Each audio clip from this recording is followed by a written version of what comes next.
So let's start with Tatsoft, with the two speakers, Gary and Philip. Please be so kind and take over. We are a SCADA software, so visualization, communication, runtime, I've circled those.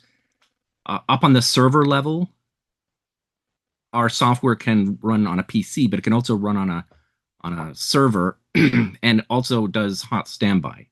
So you can have two licenses, and if one of the servers goes down, the other one will switch over automatically. And then I'm not sure what this was supposed to be, but I'm interpreting it as an edge computer. So although we have the server functionality with the full SCADA, we can also, we have an Edge Connect version of our product that does edge computing. So I mentioned the fact that we are a SCADA software. We've been around for over 10 years. So we do all the standard functionality of a SCADA system you would associate with SCADA, like visualization, alarming, trending. SCADA software has been doing like SQL functionality for years. But I'm going to focus more on sort of what differentiates us. And we about a year ago we came out with our Rev 10 of the software, where it really did a lot of digital transformation or Industry 4.0 functionality. And we just released, I guess a couple of weeks ago, our 10.1, and now we do AI, and we refer to it as being AI ready. And then I'm going to talk a little bit about how we have dynamic tags when communicating to a CODESYS controller. Philip's on the line. He's going to do a software demonstration where we actually show a connection to a controller, and he'll delve into a little bit of showing you how the AI works.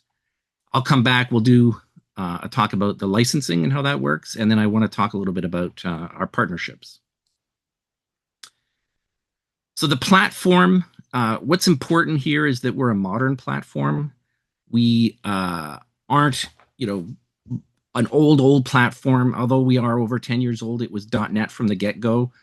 So it wasn't written in an older programming language, and has been sort of band-aided to try to give it more modern functionality. It's based on .NET.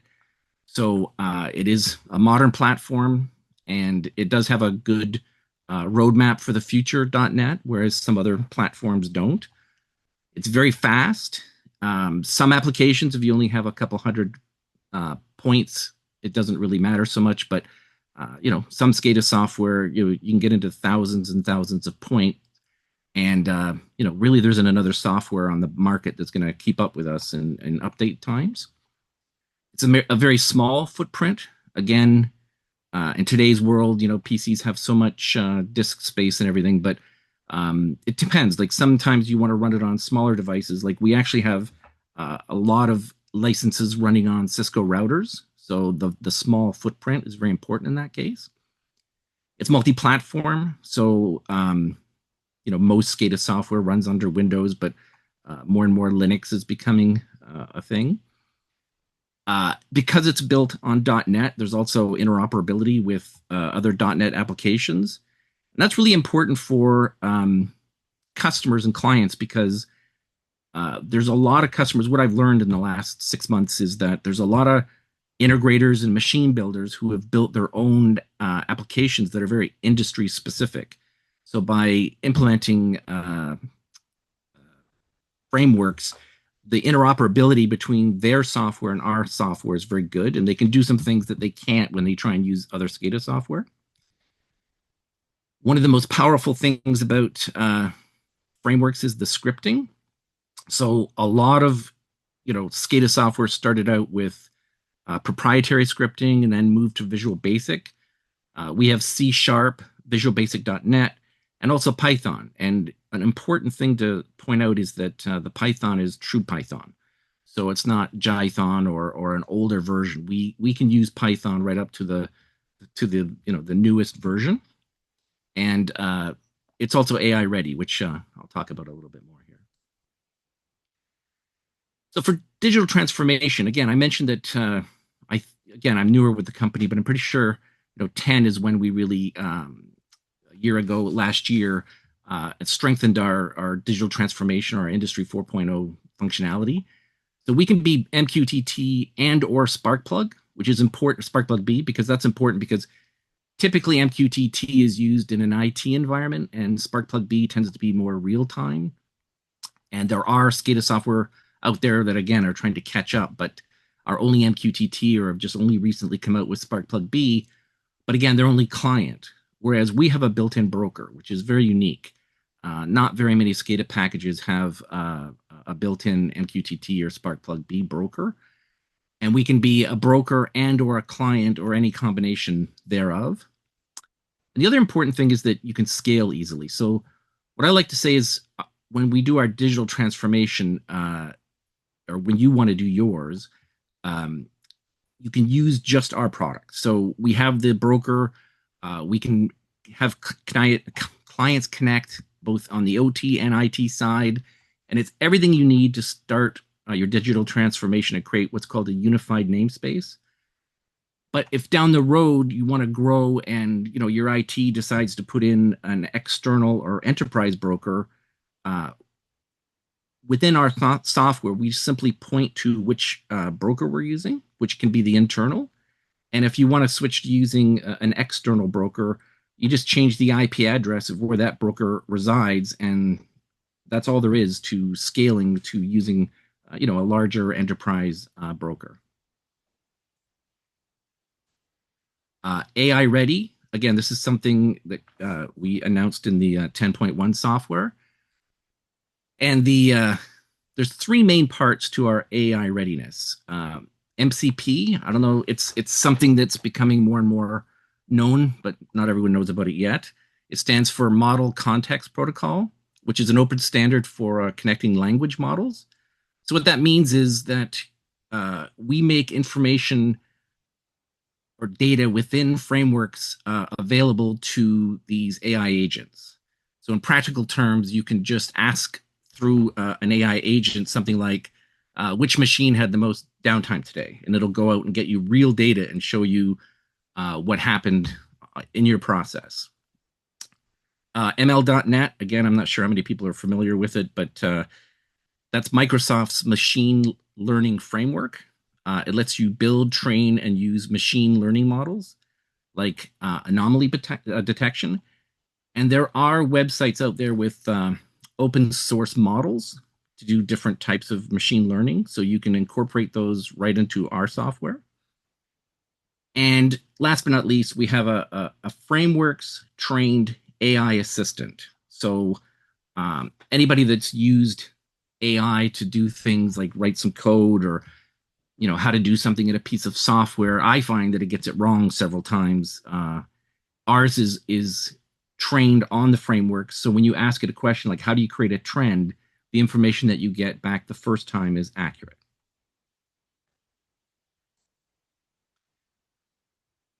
So again, Philip, when he does the demo, he'll go into this in a little more detail, but I mentioned that I've been in the SCADA game for a really long time.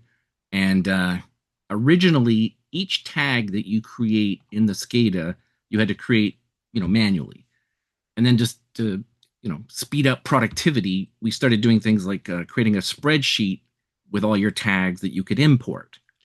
The next step after that was you could actually just point to an IP address of a controller and go out and get the tags and import them into the SCADA software.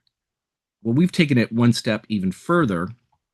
We can point to a controller and connect to all those tags dynamically.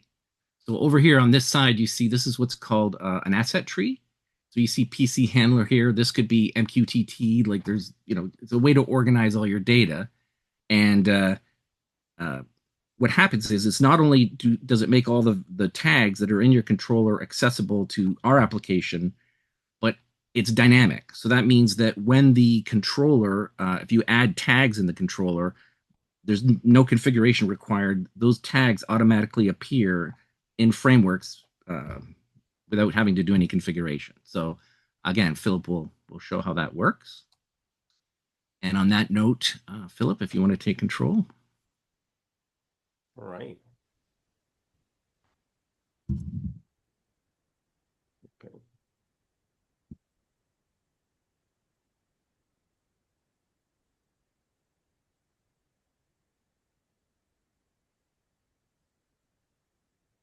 All right, just checking, making sure that I have the right display here.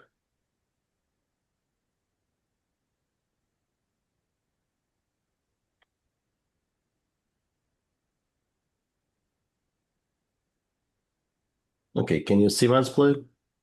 Yep. All right, just making sure you're seeing the display of the application, right? Yes.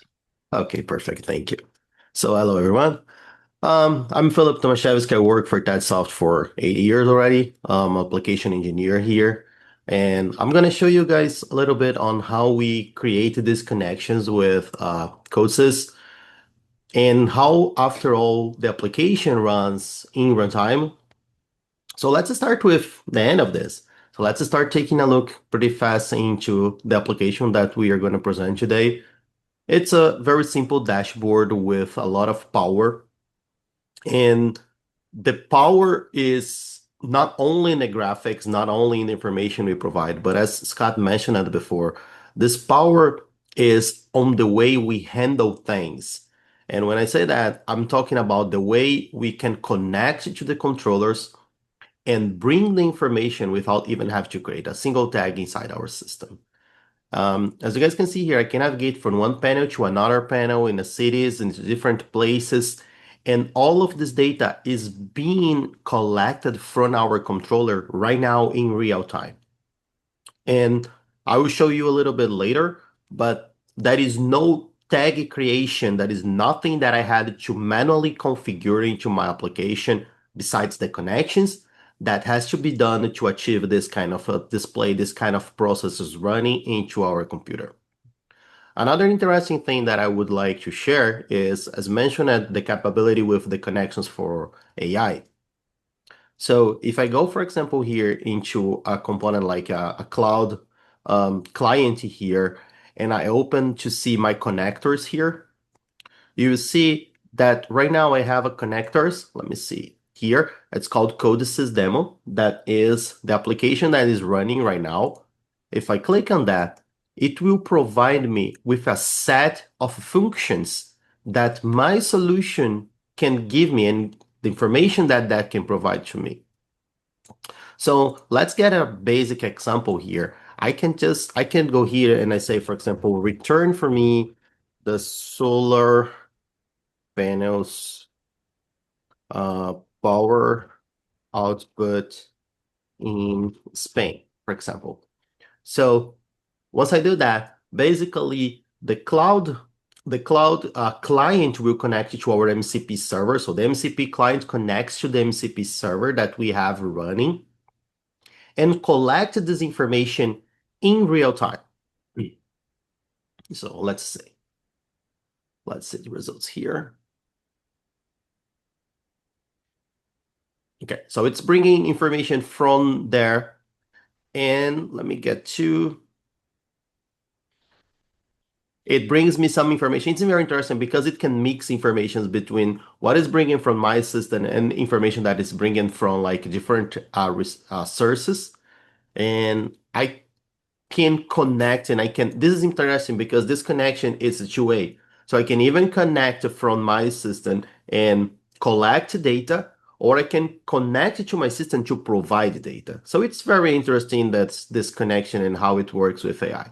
But this is not really what matters for us today, because I think the most important thing is how we connect it to CODESYS.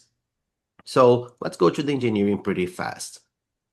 One thing that we have this capability is to have this asset tree, okay? And this asset tree, it's populated completely dynamically, okay? So there are two different ways for us to connect into this. We have two different communication protocols that we can use here. One of them is the PLC handler that connects with the symbol configuration. And the other one is the OPC UA that connects with the symbol set. Let me show for you guys here how we create these connections and how simple it is.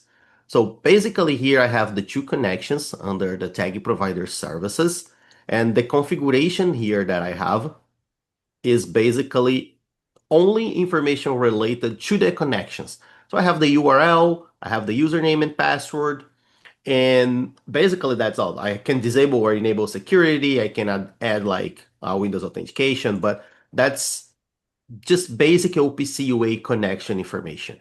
And then we have the PLC handler, that is the other option.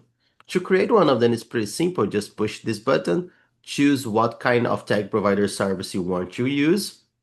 So you can choose each one, doesn't matter which one you're looking for. And then you just configure the connection with the information and push the OK button. As soon as you do that, it will automatically start mapping all the tags that you have into your controller running in real time to the application, and then you can consume that information here into your assets tree in your displays in runtime.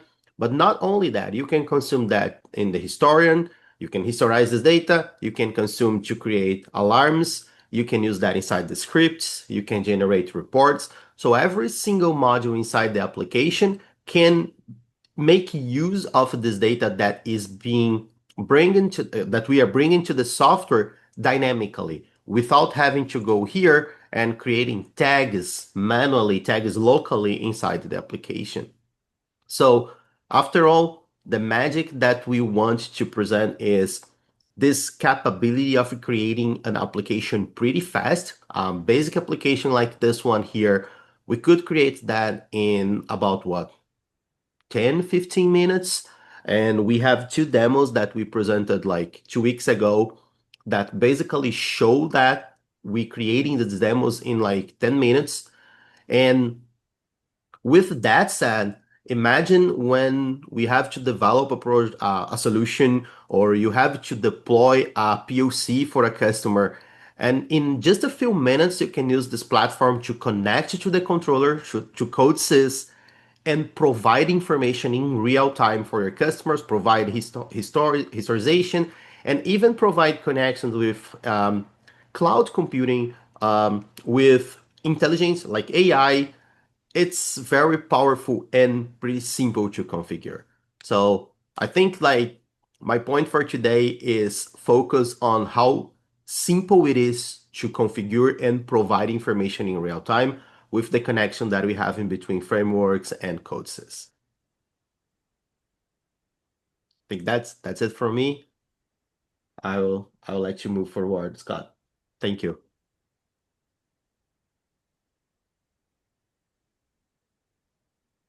Okay. All right. Thank you, Phil. That was good.